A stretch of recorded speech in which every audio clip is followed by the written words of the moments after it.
تو میرے بھائیوں یاد رکھیے پھر وہ دن دور نہیں جب آپ کے ان مدرسوں کو بند کر دیے جائیں گے، آپ کے ان مدرسوں میں تالے لگائے جائیں گے، بلکہ میں یوں کہوں آپ کو پتا ہونا چاہیے کہ آج کچھ اسٹیٹ میں، بھارت کے کچھ صوبوں کے اندر کچھ فرقہ پرست طاقت تو اپنے ان مدرسوں کو تالا لگانے کے لیے محنت اور کوششیں کر رہے ہیں، بلکہ انہوں نے باضابطہ طور پر قانون بھی بنایا اور وہ اس کوشش میں ہے کہ ان مدرسوں کو بند کر دیا جائے، قرآن کریم کی تعلیم کے اوپر پابندی لگا دی جائے اور ان ٹوپی اور داڑھی والوں کو اس زمین پر سے مفقود کر دیا جائے۔ وہ کوشش کر رہے ہیں۔ آپ کو یاد ہوگا آپ کے اسی بنگال سے سٹے ہوئے بلکہ آپ کے پڑوسی ایک صوبہ جس کا نام آسام ہے، وہاں پر 620 مدرسوں میں تالے لگ چکے ہیں۔ اپریل کے مہینے میں باضابطہ ان مدرسوں کو یا تو کنورٹ کر دیا جائے گا ماڈرن اکیڈمک ایجوکیشن دینے کے لیے اسکول کی صورت میں، یا تو ان میں تالے لگے رہیں گے۔ میرے بھائیوں کہیں نہ کہیں ہم لوگ مجرم ہیں، ہم لوگ ذمہ دار ہیں۔ اللہ تبارک و تعالی ان جیسی نعمتوں کو ہم سے چھینتا چلا جا رہا۔ اللہ نے قرآن میں کہا اگر تمہارے بیچ کوئی نعمت ہے تو اس کا شکریہ ادا کرو گے تو اللہ تبارک و تعالی اس میں اضافہ کرتا چلا جائے گا۔ لئن شکرتم لازیدنکم ولئن کفرتم ان عذابی لشدید۔ اگر ہم نے اللہ کی دی ہوئی نعمت کی ناشکری کی، اگر اس کی قدر ہم نہیں کر پاتے تو اللہ تبارک و تعالی آہستے آہستے اس نعمت کو ہم سے چھین لیتا ہے۔ اللہ تبارک و تعالی بے نیاز ہے۔ اللہ تبارک و تعالی کو اگر ہم اللہ کی عبادت نہ کریں تو اللہ تبارک و تعالی کی شان میں ذرہ برابر کمی بیشی نہیں ہو سکتی۔ پوری دنیا اللہ کے مخالفت پہ آ جائے تو اللہ کا کچھ بھی نہیں بگاڑ سکتی۔ اگر پوری دنیا اللہ کے عبادت میں لگ جائے تب بھی اللہ تبارک و تعالیٰ کا ان کی جو شان ہے وہ اپنے شان کے اندر کوئی تبدیلی، کوئی کمی بیشی نہیں ہوتی۔ میرے بھائیوں میں آپ کو اس لیے بتا رہا ہوں چونکہ میں نے بہت قریب سے پڑھا ہے ان لٹریچر کو جن لٹریچروں کے اندر آپ کے یہ مدرسے پہلے نشانے پر ہیں، آپ کا یہ قرآن پہلے نشانے پر ہے اور آپ کے مساجد پہلے نشانے پر ہیں۔ بھارت کے اندر آپ کو پتا نہ ہو کچھ فلسطینی طاقت ہے، کچھ اس دھرتی پر کچھ ایسے فاسشم ہے جو اس دیش کو اپنے چنگل میں کرنا چاہتے ہیں اور یہاں پر اپنی ڈکٹیٹرشپ، اپنی تانا شاہی کو وہ جمانا چاہتے ہیں۔ حالانکہ یہ ملک ڈیموکریسی ہے، جمہوری ملک ہے، اس کا مطلب ہوتا ہے کہ بہت سارے جماعت کے ماننے والے، بہت سارے دھرم کے لوگ یہاں پر پائے جاتے ہیں۔ یہ ملک کسی ایک مذہب کے ماننے والے کا یا کسی ایک کمیونٹی کا ہو نہیں سکتا، مگر کچھ دنوں سے کچھ باطل طاقت اس ملک کو اپنے قبضے میں کرنا چاہتی ہے اور اپنا سسٹم زبردستی تھوپ کر وہ یہاں پر لمبے عرصے تک یہاں پر حکمرانی کرنا چاہتے ہیں، اور یہاں پر جن لوگوں کی قربانی رہی اور جن جگہوں کے اوپر سے جن جگہوں سے امن اور شانتی کی بات کی جاتی ہے ان جگہوں کو بند کرنا چاہتے ہیں۔ آپ کو یاد ہوگا کہ ابھی کچھ دنوں پہلے ایک ظالم آدمی نے، ایک فرقہ پرست آدمی نے، ایک مرفوع القلم انسان نے قرآن کریم کے 26 آیتوں کے اوپر انہوں نے سپریم کورٹ، انہوں نے سرووپری جوڈیشری، ہمارے سپریم کورٹ میں انہوں نے PIL داخل کیا کہ قرآن سے 26 آیتیں نکال دینی چاہیے۔ وجہ پوچھا گیا کیوں نکالا جائے تو ان کا ایک ہی جملہ تھا، ایک ہی جواب تھا کہ اس قرآن میں ظلم کی تعلیم اس قرآن سے، ان 26 آیتوں سے ظلم کی تعلیم دی جاتی۔ اور ہمارے آسام میں، ہمارے اتر پردیش میں کچھ لوگ مدرسوں کو بند کرنا چاہتے ہیں۔ ان سے پوچھا جاتا ہے کہ آپ مدرسوں کو کیوں بند کرنا چاہتے ہیں، تو ان کا جواب ہوتا ہے کہ ان مدرسوں میں قرآن کی تعلیم ہوتی ہے۔ And the Quran is related to the Quran cream is related to the terrorism، آتنکواد سے جڑا ہوا۔ قرآن کو پڑھ کر جیش محمد کے لوگ پیدا ہوتے، قرآن پڑھ کر القاعدہ میں لوگ جاتے، قرآن پڑھ کر IS میں لوگ شامل ہوتے، قرآن پڑھ کر لوگ جہادی بنتے، قرآن پڑھ کر لوگ آتنکواد بنتے ہیں، اگروادی پیدا ہوتا ہے آپ کے مدرسوں سے۔ Therefore we have decided to close your all dharmic asthal religious places is called in madrasa in Arabic language، جنہیں ہم مدرسہ بولتے ہیں۔ ان کا یہ مشن ہے کچھ باطل اور فرقہ پرست لوگوں کا کہ ان مدرسوں میں قرآن کی تعلیم دی جاتی ہے، اسی لیے ان مدرسوں کو بند کر دیا جائے۔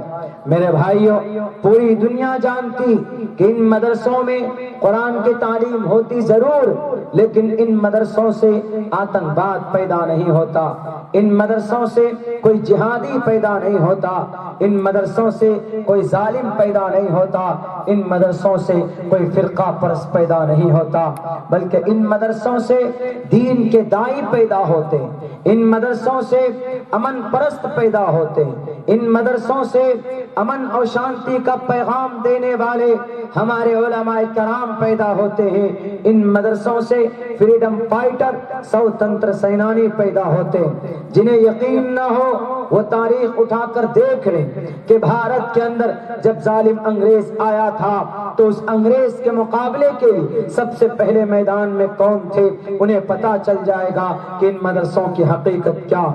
اگر کوئی آج بد زبانی کرتا ہے تو عبداللہ سالم کے طرف سے اوپن چیلنج اور دعویٰ ہے کہ اگر واقعتاً تم اپنے دعوے میں سچے ہو، اپنے چیلنج کو اگر تم مضبوط کرنا چاہتے ہو تو آؤ میدان میں ان مدرسوں کے صحن میں بیٹھ کر دیکھو، ان مدرسوں کے در و دیوار سے پوچھ کر دیکھو کہ مدرسہ آج تک تم سے کتنے جہادی پیدا ہوئے، تمہارے اس روم درسگاہوں کے اندر، کمروں کے اندر بیٹھ کر کتنے جیش محمد اور IS کے نوجوان کو تم نے تیار کیا۔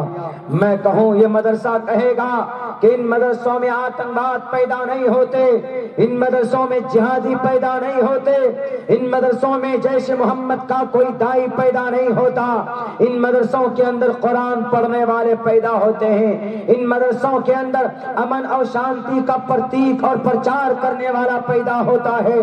اگر انہیں معلوم نہیں ہے، اگر ان کے بعد دل و دماغ میں بات نہیں سمجھ میں آتی ہے تو تاریخ بتا دینا، دارالعلوم دیوبند کی بنیاد 30 مئی 1866 کے اندر رکھی گئی۔ کیوں رکھی گئی تھی؟ دو مقصد تھے، فرقہ پرست مدرسوں کو بدنام کرنے والوں اپنے دل و دماغ میں یہ پیغام بٹھا لینا، ہماری آواز تمہارے دماغ تک پہنچے، تمہاری کان تک پہنچے تو انہیں سمیٹ کر رکھنا تاکہ تمہیں جواب دینے میں کام آئے، اپنے جھوٹے خداؤں کو بتانا کہ جب انگریز اس دیش میں آیا تھا تو اس وقت اس دیش کو ایسے نوجوانوں کی ضرورت تھی، اس دیش کو ایسے سوتنتر سینانی کی ضرورت تھی جو سر پہ کفن باندھ کر انگریز کا مقابلہ کر پائے، برٹش گورنمنٹ کا مقابلہ کر پائے۔ تب جا کر دارالعلوم دیوبند کی بنیاد رکھی گئی 30 مئی 1866 کے اندر۔ یاد ہوگا آپ کو، ایک درخت کے نیچے، انار کے درخت کے نیچے دارالعلوم دیوبند کی بنیاد رکھی جاتی، وہاں سے علماء پیدا ہوئے۔ کون پیدا ہوئے؟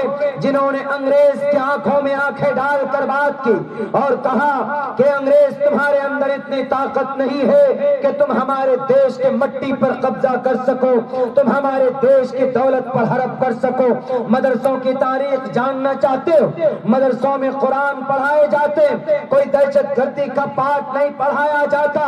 مدرسوں کو بدنام کرنے والوں، مدرسے میں قرآن کریم کی تعلیم دینے والے ہمارے علماء کو بدنام کرنے والوں، شک کی نگاہ سے دیکھنے والوں، چاہے وہ آسام کا منسٹر ہو، چاہے وہ اتر پردیش کا منسٹر ہو، آؤ ان مدرسوں کو دیکھو۔ اگر ان مدرسوں میں تحقیق کرو گے تو ان مدرسوں کے اندر سے ٹوٹی ہوئی چٹائی تمہیں ملے گی، ان مدرسوں میں ٹوٹے ہوئے لوٹے تمہیں ملیں گے، ان مدرسوں کے اندر بچے پڑھنے والے ان کے صندوق کو کھول کر دیکھو گے تو زیادہ سے زیادہ 2 جوڑی پرانے کپڑے مل جائیں گے، ان کے پاکٹ میں ہاتھ ڈال کر دیکھو گے تو مسواک ملے گا، ان کے پاکٹ میں ہاتھ ڈال کر دیکھو گے تو عطر کی شیشیاں مل جائیں گی، ہمارے اساتذہ کے روم کو کھنگال کر دیکھو گے تو وہاں پر سائنس ستہ کی کتابیں مل جائیں گی، بخاری شریف مل جائیں گی اور ابو داؤد شریف مل جائیں گی اور آپ کو ترمذی شریف مل جائیں گی، ابن ماجہ شریف مل جائیں گی، مسلم شریف کی کتابیں مل جائیں گی، جن کتابوں کو پڑھ کر، جن کتابوں کی تعلیم لے کر مولانا قاسم نانوتوی پیدا ہوئے، جن کی تعلیم لے کر شاہ عبدالعزیز محدث دہلوی پیدا ہوئے، جن کتابوں کو پڑھ کر مولانا حفظ الرحمان سہاروی پیدا ہوئے، جن کتابوں کی تحقیق کرتے کرتے مولانا عبید اللہ سندھی پیدا ہوئے، شیخ الہند پیدا ہوئے، مولانا عبد الرشید گنگوہی پیدا ہوئے، مولانا اسد مدنی پیدا ہوئے، شیخ الاسلام حسین احمد مدنی پیدا ہوئے، مولانا فضل حق خیرآبادی پیدا ہوئے۔ کون تھے یہ لوگ؟ یہ لوگ انڈین فریڈم فائٹر تھے جنہوں نے ان مدرسوں سے نکل کر سر پہ کفن باندھ کر قرآن کی تعلیم کو ہاتھ میں لے کر، ایک ہاتھ میں تلوار کو لے کر ان مدرسوں کی روٹی اور ان مدرسوں کی دال کو کھا کر تب انگریز کے سامنے کھڑے ہوئے تھے۔ کون تھے یہ لوگ؟ یہ بھارت کے سوتنتر سینانی تھے جنہوں نے سر پہ کفن باندھ کر اپنی جان کو قربان کر دیا تھا، جن کی گردنیں درختوں کے اندر لٹکائی گئی تھی۔ یہاں ان مدرسوں سے یہ پیدا ہوئے فریڈم فائٹر، مجاہدین بھارت پیدا ہوئے۔ ان مدرسوں سے کوئی جہادی پیدا نہیں ہوا، کوئی آتنکواد پیدا نہیں ہوا، مدرسوں سے آتنکواد پیدا نہیں ہوتے، جہادی پیدا نہیں ہوتے، بلکہ مدرسوں سے اس ملک کو بچانے والے مجاہدین پیدا ہوتے ہیں۔ نئی بات سمجھ میں آ رہی ہے کو میرے بھائیوں، میرے ساتھیوں، یہ تاریخ ان مدرسوں کا ہے۔ اگر ہم خاموش رہتے ہیں، ہمارے مدرسے والے سمپل سادھارن اگر رہتے ہیں تو آپ انہیں کمزور نہ سمجھیں، آپ یہ نہ سمجھیں کہ یہ مدرسے والے کچھ جانتے نہیں، کچھ کرتے نہیں۔ انقلاب پیدا کرنے کی طاقت ان کے رگوں کے اندر ہوتی، اپنے دھرم کے لیے نہیں، اپنے ملک کے لیے۔ دھارمک کام تو کرتے ہیں الحمدللہ، اور ان مدرسوں میں اگر قرآن پڑھایا جاتا ہے تو it's good thing because Allah said in the Holy Quran۔ ہم اگر اپنے بچوں کو قرآن کی تعلیم دیتے ہیں تو اللہ نے اس کا مقام اور اس کی فضیلت کو بیان کیا۔ کیا اگر کوئی حافظ قرآن بنتا ہے تو کل قیامت میں اس کے ماں باپ کو سورج اور چاند سے کہیں زیادہ روشن تاج اس کے ماں باپ کے سر پر ڈالا جائے گا۔ کتنی بڑی فضیلت ہے۔ اور خود حافظ قرآن کو وہ مقام اور مرتبہ، یہ پیغام میرے مسلم بھائیوں آپ لوگوں کے لیے، خود حافظ قرآن کو اتھارٹی ہوگی کہ 10 آدمیوں کو جہنم جنت میں لے کر جائے جن پر جہنم واجب ہو چکی، ایک حافظ قرآن سے کہا جائے گا۔ کسی منسٹر کو یہ ادھیکار نہیں ہوگا، کسی M P M L A کو یہ ادھیکار نہیں ہوگا، کسی ڈاکٹر کو، سائنٹسٹ کو، ویگیانک کو یہ اپرچونیٹی نہیں ملے گی، لیکن there is only one person is called حافظ قرآن۔ آج ہم حافظ صاحب کو گھٹیا نگاہ سے دیکھتے ہیں، حافظ صاحب کو کبھی کبھی کہتے ارے ملا جی، مولانا صاحب، ان کا مقام تم کیا جانے، جن کی فضیلت کو اللہ بیان کرتا ہے انما یخشی اللہ من عبادہ العلماء۔ یہ دکھنے میں لگتے ہیں بہت سمپل سادھارن، لیکن جب ہاتھ اٹھا دیں آسمان پر لو اقسم باللہ لا برہ اللہ، تو اللہ تبارک و تعالی ان کے منشے کے مطابق فیصلہ کرتے ہیں۔ یہ مقام ہوتا ہے۔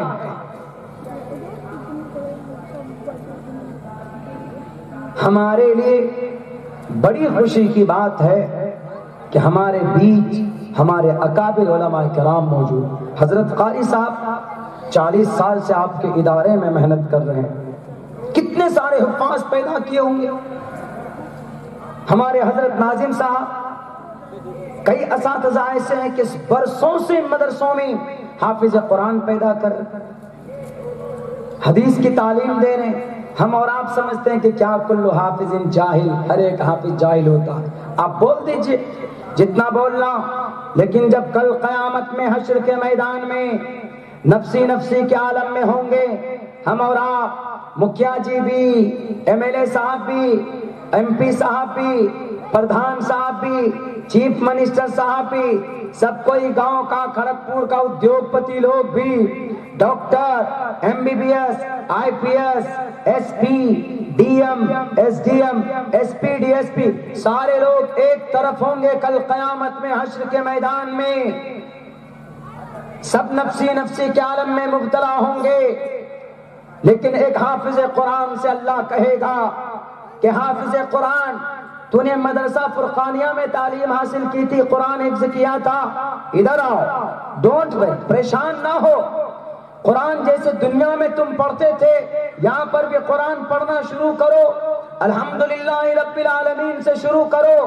من الجنت والناس جیسے قرآن دنیا میں پڑھتے تھے ایسے ہی تم قرآن پڑھتے جاؤ. اور سنو، اکیلے مت جانا جنت، بلکہ دیکھو تمہارے ابا کہاں پر، دیکھو تمہاری امی کہاں پر، دیکھو تمہارے خاندان کے 10 لوگ، تمہارے بڑے بھائی، تمہاری بہنیں کہاں پر ہیں، دیکھو، ڈھونڈو. وہ دیکھ کر کہے گا کہ اللہ جہنم میں جل رہے ہیں، تو اللہ تبارک و تعالیٰ کی طرف سے آواز آئے گی کہ جاؤ ان کو بھی اٹھاؤ، 10 آدمیوں کو اپنے دونوں بازوؤں میں پکڑ کر جنت کے دروازے میں لے کر چڑھو. نعرہ تکبیر، نعرہ تکبیر، مدرسہ فرقانیہ.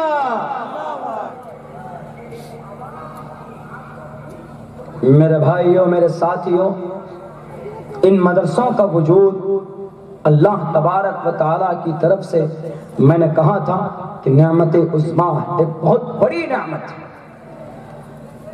بھوکے رہ کر بھی ہمیں ان مدرسوں کا جیسے آج تک ہم نے خیال رکھا، آئندہ بھی ہم ان کا خیال رکھیں. جہاں پر بھی مدرسے، انہی مدرسوں کی قربانی کی وجہ سے آج ہمارے اور آپ کے بیچ میں اسلام زندہ ہے، ورنہ اسی فرقہ پرست طاقتیں ہمارے اور آپ کے بیچ میں مضبوط ہو چکی ہیں، جن کی جڑیں زمین تک جا چکی. اور آپ کے بنگال میں بھی کچھ لوگ آئے ہیں ڈگڈگی بجانے کے لیے کہ ہم یہ کریں گے، وہ کریں گے، ہم یہ کر دیں گے، وہ کر دیں گے. آج تک کیا چاٹ ڈال رہے تھے بیٹھ کر دلی میں؟ کیا آپ کو بنگال نظر آیا؟ ہم یہ بنگلہ بنا دیں گے، وہ بنگلہ بنا دیں گے. ہم سے ایک آدمی نے پوچھا، مولانا عبداللہ صاحب، فلاں صاحب آ کر بولتے ہیں کہ ہم یہ بنگلہ بنا دیں گے. ہم نے کہا کہ بھائی بنگال کے لوگ بے وقوف نہیں ہیں، ان کو بنگلہ پنگلہ کی ضرورت نہیں ہے. یہ چاندی بنگلہ، ہم ہیرے بنگلہ بنا دیں گے. ہم نے کہا اس کی کیا ضرورت ہے یار، جو غریب لوگ ہیں کم سے کم ان کے چھت کے اوپر، ان کے سر پر چھت دے دے، بس یہی کافی ہے. یہاں کے لوگوں کو کسی بنگلہ کی ضرورت نہیں. میرے بھائیوں، میرے ساتھیوں، انصر اخاک ظالما او مظلوما. ظالم دندنا رہا ہے بھارت میں، ظالم دندنا رہا ہے بھارت میں. آپ کو اپنا صحیح قدم اٹھانا ہے، آپ کو خود فیصلہ کرنا ہے کہ آپ کا رکشک کون ہو سکتا ہے. میں کسی کی رہنمائی، میں کسی کا نام نہیں لوں گا. اتنی سوچ اور اتنی عقل، کامن سینس آپ کے اندر ہے. یو ہیو ٹو ڈیسائیڈ، آپ کو فیصلہ کرنا ہوگا.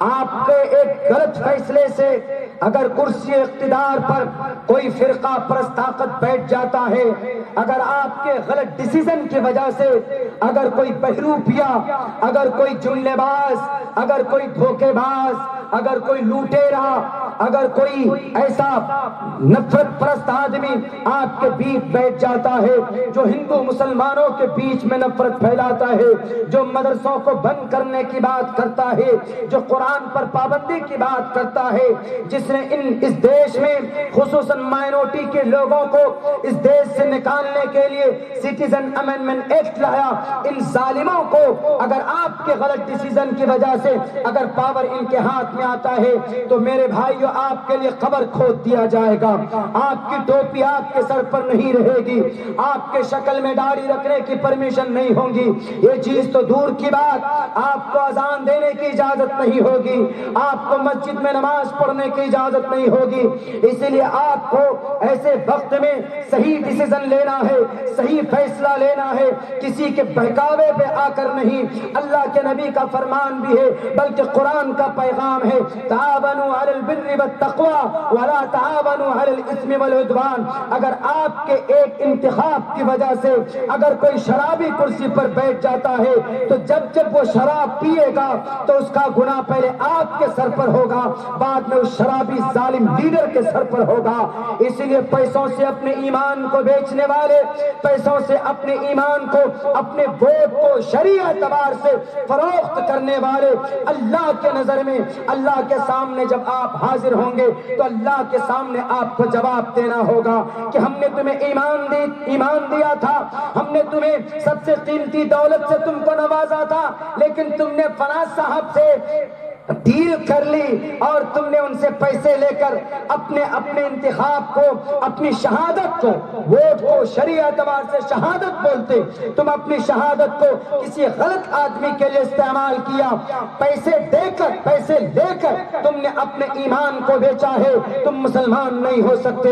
اس لیے میرے بھائیو اس وقت یاد رکھنا، حضرت بلال حبشی کی قربانی کو، حضرت خباب بن ارد کی قربانی کو، جو ابو جہل کے سامنے، عتبہ کے سامنے اور کفار مکہ کے سامنے کھڑے ہو کر کہا تھا مجھے تمہاری دولت کی ضرورت نہیں ہے، مجھے تمہارے عہدے کی ضرورت نہیں ہے، ہم کو تو ایک اللہ نے جو دولت دی ہے ہمیں اس کی حفاظت کرنی ہے۔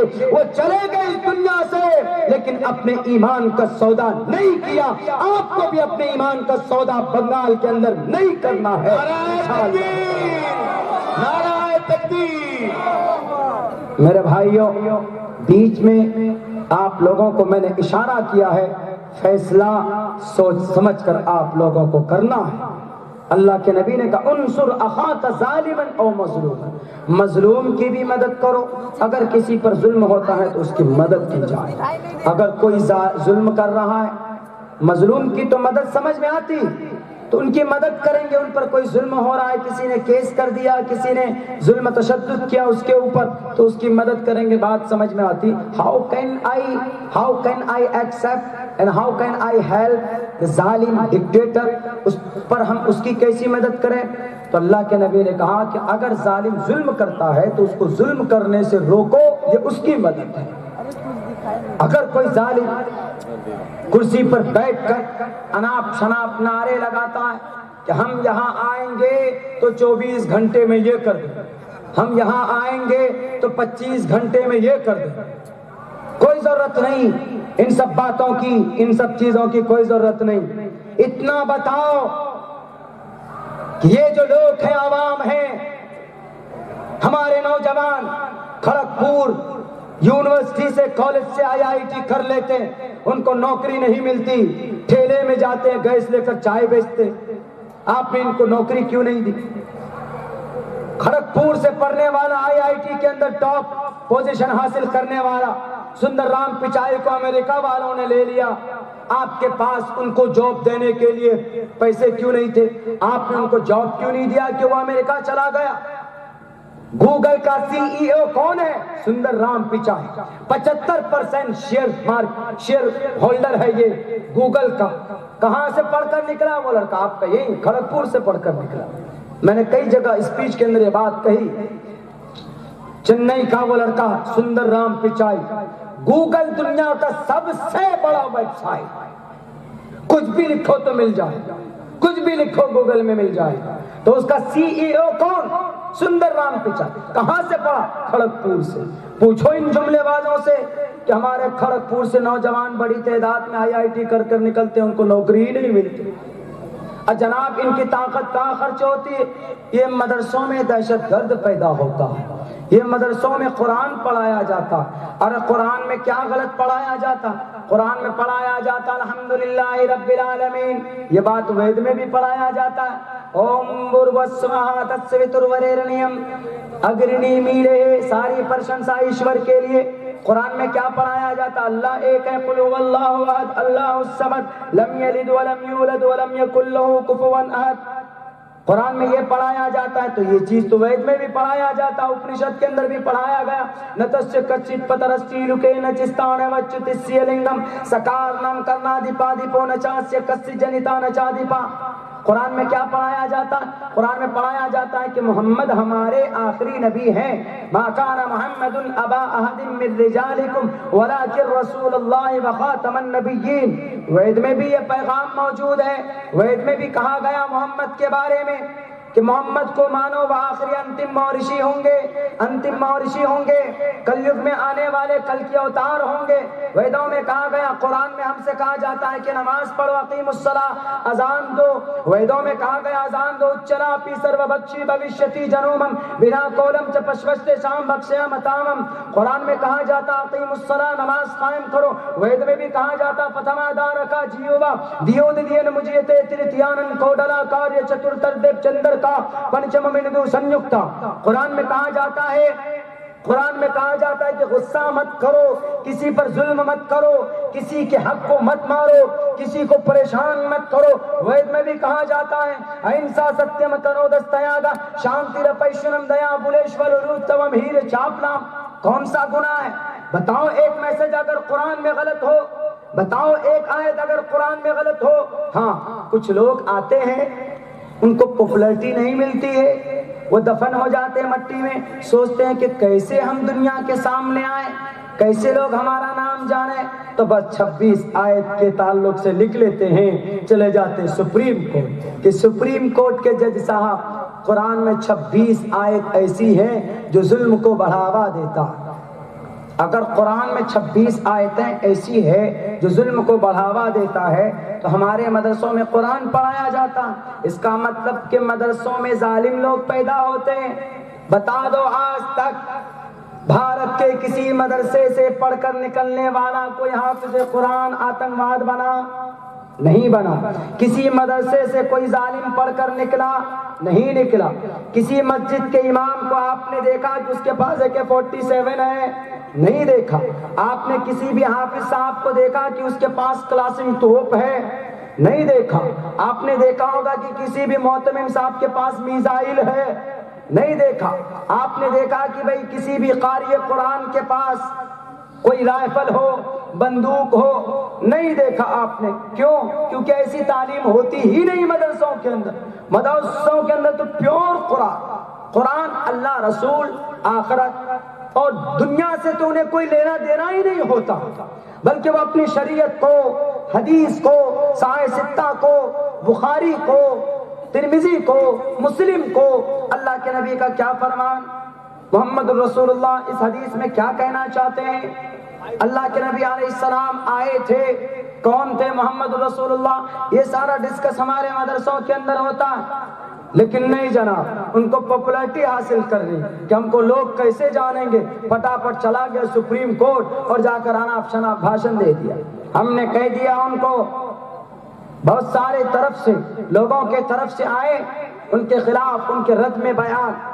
ہم نے کہا کہ بھائی اگر سپریم کورٹ نے بھی اگر یہ ججمنٹ دے دیا کہ ہاں 26 آیتیں نکال دی جائیں تو تم دنیا کے قرآن سے، مسودے سے تم نکال سکتے ہو، لیکن اللہ کے پاس لوح محفوظ میں جو 30 پارے ہیں، 3,22,000 الفاظ، تم اس میں کوئی تبدیلی نہیں کر سکتے. ہمارے سینوں میں جو قرآن، ان کو تم تبدیل نہیں کر سکتے. 26 آیتوں کو نکال دو گے، پورے بھارت کے 6 لاکھ 6.5 لاکھ حفاظ کرام کھڑے ہو جائیں گے. عبداللہ سالم کھڑا ہو جائے گا، مدرسہ فرقانیہ کے طالب علم کھڑے ہو جائیں گے. وسیم رضوی اپنے ان خداؤں کو بتانا نیند سے جگا کر کے اٹھو. سپریم کورٹ نے فیصلہ تو دیا کہ 26 آیتوں کو نکالو, قرآن پر پابندی لگاؤ, قرآن پر بندش لگاؤ, لیکن دیکھیے مدرسہ فرقانیہ کا بچہ کھڑا ہو چکا ہے, اس کے سینے میں قرآن, جلا دو قرآن کو, ڈال دو سمندر میں قرآن کو, ہمیں کوئی فکر نہیں ہے, یہ قرآن پھر سے آئے گا, یہ قرآن پھر سے زندہ ہوگا. کیوں؟ اس قرآن کا محافظ کوئی دنیا کا انسان نہیں ہے, بلکہ اس قرآن کا محافظ اللہ تبارک و تعالی ہے. وہ کیسے حفاظت کرتا ہے؟ وسیم رضوی کے غدار خداؤں, ڈپلیکیٹ پرماتماؤں, وسیم رضوی کے پیچھے بیٹھ کر تماشا دیکھنے والے لٹیروں, ایک بات یاد رکھو, وسیم رضوی کو تم نے سامنے کھڑا کیا, تم قرآن کریم کو مٹاؤ گے, ہم کھڑے ہو جائیں گے.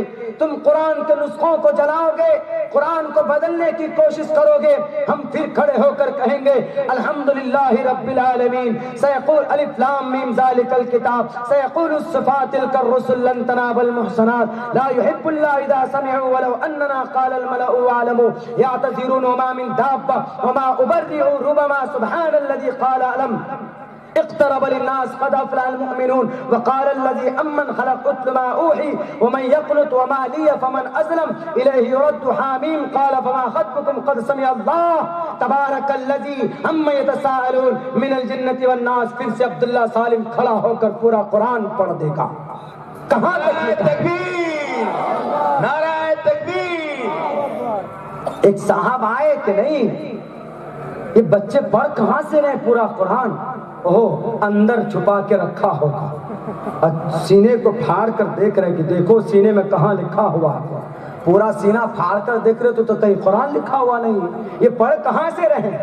تب جا کر وہ انگریز تائب ہوا تھا, توبہ کیا تھا کہ ہم اس قرآن کو نہیں مٹا سکتے, ہم اس قرآن کو نہیں مٹا سکتے, اس لیے کہ اس قرآن کی حفاظت, اس قرآن کی رکشا کچھ اللہ تبارک و تعالیٰ خود کرتا ہے. دنیا کی کسی بھی کتاب کی حفاظت اللہ نے نہیں کی. حالانکہ توریت کو, زبور کو, انجیل کو اللہ نے نازل کیا, لیکن اللہ نے اس کی حفاظت نہیں کی تو توریت, انجیل, زبور بدل دیے گئے. رگوید, یجروید, ساموید, اتھروید کے اندر تبدیلی آئی. کچھ محقق کا کہنا ہے کہ رگوید, یجروید, ساموید, اتھروید بھی ایشوانی ہے. ایشوانی, ایش دودھ کے ذریعے سے ایش نے لوگوں کو پیغام دیا, منشیہ دیو ان کے ذریعے سے.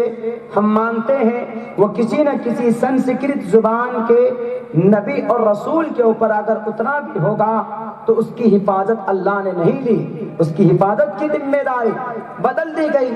بہت ساری جگہوں کے اندر رگوید میں تبدیلی ہے, یجروید میں تبدیلی ہے, ساموید میں تبدیلی ہے. رامائن مہا بھارت کے اندر تو زمین و آسمان کا فرق ہے. حضرت ابراہیم علیہ السلام کے واقعے کو لے کر ہولی کا تہوار ہمارے ہندو بھائی مناتے ہیں. آپ ہولی کا پورا ہسٹری دیکھ لیجئے اور حضرت ابراہیم کے پورے واقعے کو دیکھ لیجئے تو آپ یہ کہیں گے کہ یہ تو حضرت ابراہیم کا واقعہ لگ رہا کہ ہولی جو ہمارے ہندو بھائی مناتے ہیں. میرے بھائیوں, میرے ساتھیوں, ہمارے یہ مدرسے, ہمارے بیچ میں قرآن, بہت سارے لوگ آئیں گے اس کو بدنام کرنے کے لیے, اس کو مٹانے کے لیے, مگر یہ ہے کہ ہمیں کسی کے کہنے پر, کسی کے الزام لگانے سے ہمارے ایمان اور عقیدے کے اندر ذرہ برابر شک پیدا نہیں ہونا چاہیے. ایک صاحب نے ہم سے پوچھا, اس وقت ہم کو افسوس ہوا, اس وقت ہم کو لگا کہ نہیں ہمیں بولنا چاہیے کہ وسیم رضوی کا عمل کیسا تھا. تب ہم نے بولنا شروع کیا, ورنہ no need to explain on that discuss, ہمیں اس کے اوپر کوئی بولنے کی ضرورت ہی نہیں تھی, اس لیے کہ مصدق کلام ہے, کوئی کمی بیشی کوئی مائے کلال کر ہی نہیں سکتا. ارے سپریم کورٹ تو دور کی بات, کوئی وکیل تو دور کی بات, خود قرآن کو پڑھنے پڑھانے والے قراء اور حضرات مفتیان بھی ایک نقطے میں کمی بیشی نہیں کر سکتے. جو قرآن پڑھتے اور پڑھاتے ان کو بھی اجازت نہیں ہے.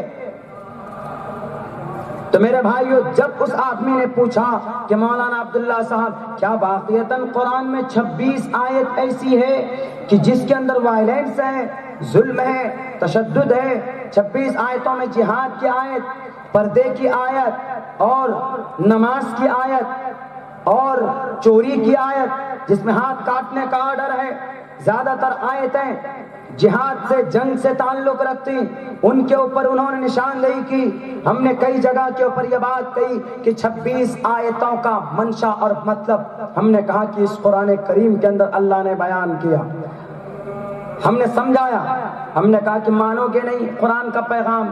سپوز ہے قرآن میں کرونا سے بچنے کا علاج اللہ نے بتایا، آپ سب کو معلوم ہے کرونا سے بچنے کا کیا علاج ہے؟ ہاتھ دھونا۔ پہلے ہاتھ دھوئیے، ماسک لگائیے، ہینڈ سینیٹائز کیجئے، اس کے بعد کیا کیجئے؟ 2 گز کی دوری بنا کر رکھیے، 2 گز کی دوری۔ اللہ نے قرآن میں کرونا سے بچنے کا علاج 1450 سال پہلے بتایا۔ کیسے؟ 6 پارے میں آیت ہے، یا ایھا الذین آمنوا اذا قمتم الى الصلاۃ فاغسلوا وجوہکم وایدیکم الى المرافق۔ ہاتھ دھونے کا آدیش قرآن میں ہے۔ ہم اگر کہتے ہیں کہ اے لوگوں ہاتھ دھو، 14 سال سے ہم کہتے ہوئے آ رہے تھے کہ اے لوگوں ہاتھ دھو، کھانے جاتے ہو تو ہاتھ دھو، سونے جاتے ہو تو ہاتھ دھو، دسترخوان میں بیٹھتے ہو تو ہاتھ دھو، کوئی چیز پکڑتے ہو تو آؤ تو ہاتھ دھو کر رہو۔ الطہور نصف الایمان، الشطر نصف الایمان۔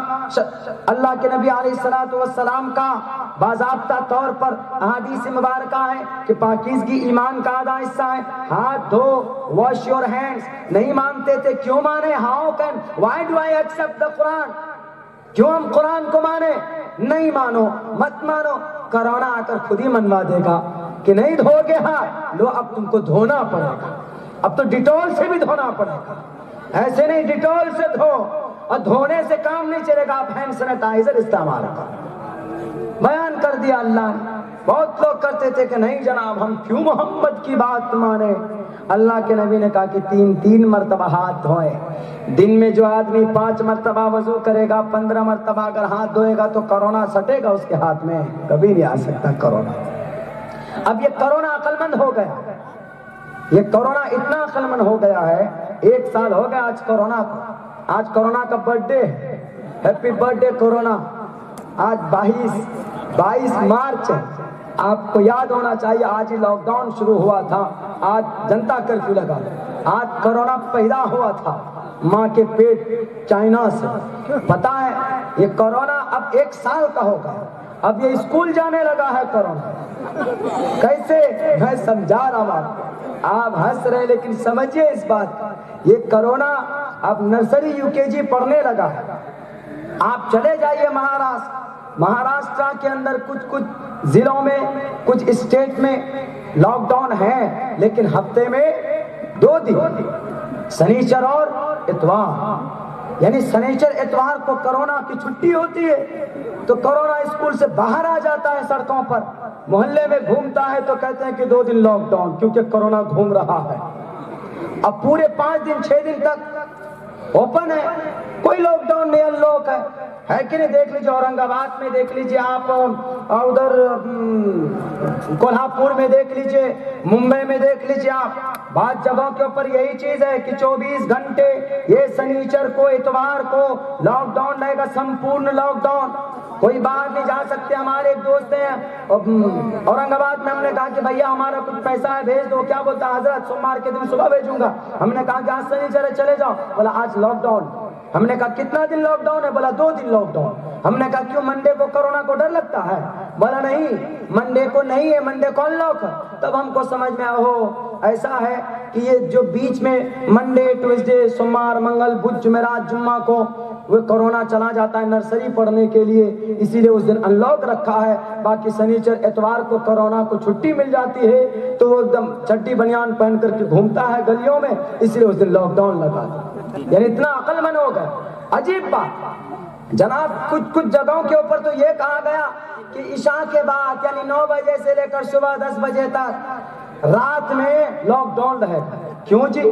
کرونا نے آ کر بتایا آپ کو کہ ہم 9 بجے سے لے کر صبح 10-11 بجے تک سوئیں گے نہیں، گھومیں گے، سڑکوں پر رہیں گے، باقی دن میں ہم سوئیں گے۔ اسی لیے میں کہتا ہوں نا کہ یہ کورونا اب 1 سال کا ہو گیا ہے پورے، اب یہ نرسری UKG پڑھنے لگا ہے۔ اب ہفتے میں 2 دن کورونا نکلتا ہے باہر، اسی لیے لاک ڈاؤن لگایا گیا۔ بالکل عقل سے بالکل باہر۔ راجنیتک فیل ہو، راجنیتک